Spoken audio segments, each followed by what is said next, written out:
राधे कृष्णा दोस्तों, स्वागत करती हूँ अपने चैनल लाइव विद शोभा में। आशा करती हूँ कि आप सब भी अच्छे होंगे, स्वस्थ होंगे। आज ना सोमवार है और आज मैंने आपको एक पहले भी वीडियो में शेयर किया था कि मैं सोमवार के दिन पूरे 6 दिन के लिए तुलसी की जो पत्र हैं और तुलसी की मंजरियाँ अगर आ गई हैं तो उनको मैं तोड़ लेती हूँ। और मैंने पिछले वीडियो में ये भी शेयर किया था कि हमें तुलसी की पत्र और मंजरियों को किस दिन तोड़ना चाहिए और या भगवान को हमें किस दिन अर्पित करना चाहिए और किस दिन अर्पित नहीं करना चाहिए।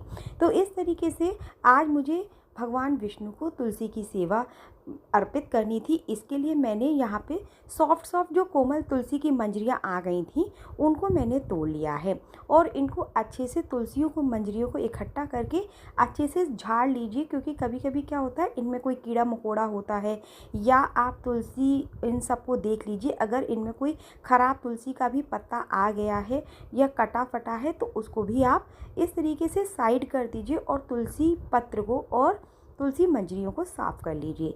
जब भी आप तुलसी मंजरियों को तोड़ें तो एक बात का विशेष ध्यान रखें कि जब भी तुलसी मंजरी को तोड़ें उनके साथ तुलसी पत्र अवश्य लगा हुआ होना चाहिए, क्योंकि जब हम माला बनाते हैं तो हमें उसमें तुलसी मंजरी के साथ तुलसी पत्र की भी ज़रूरत होती है। और माला बनाने के लिए हमेशा आपको कलावा ही यूज़ करना चाहिए, रील का धागा आप कभी मत यूज़ करिए। और जो कलावा होता है भगवान की पूजा के लिए बहुत शुभ माना जाता है। इस तरीके से जब आप देखेंगे कि जो तुलसी की मंजरियां हैं, किसी में तो एक ही तुलसी की मंजरी है, किसी एक ही जब आपने तोड़ा है तो एक के साथ 3 आ रही हैं, 4 आ रही हैं, तो उनको हमेशा जो काउंट किया जाएगा वो एक में ही काउंट किया जाएगा।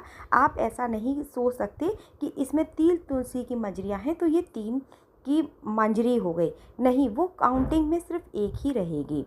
आज मैंने जो भगवान विष्णु को अर्पित करनी थी वो 21 तुलसियों की मंजरियों की माला को अर्पित करना था। आप चाहे तो 108 भी कर सकते हैं, क्योंकि और लेकिन आप इस चीज़ का ध्यान रखिए कि आपकी जो फ़ोटो है या जो आपकी मूर्ति है वो कितनी बड़ी है, उसी के अनुसार ही आप अपनी तुलसी की मात्रा को तैयार करें।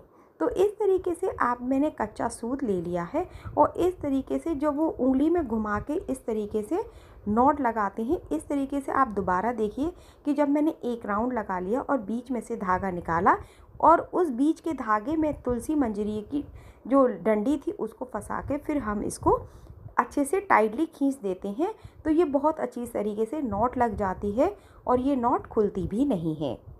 तुलसी की इस माला को हम मंगलवार के दिन हनुमान जी को अर्पित कर सकते हैं। हम कुछ रोज़ या फिर कुछ विशेष दिनों पर लड्डू गोपाल की जो लोग सेवा करते हैं या लोग जिनके घर में लड्डू गोपाल हैं उनको भी आप अर्पित कर सकते हैं, क्योंकि तुलसी को विष्णु प्रिया भी माना जाता है।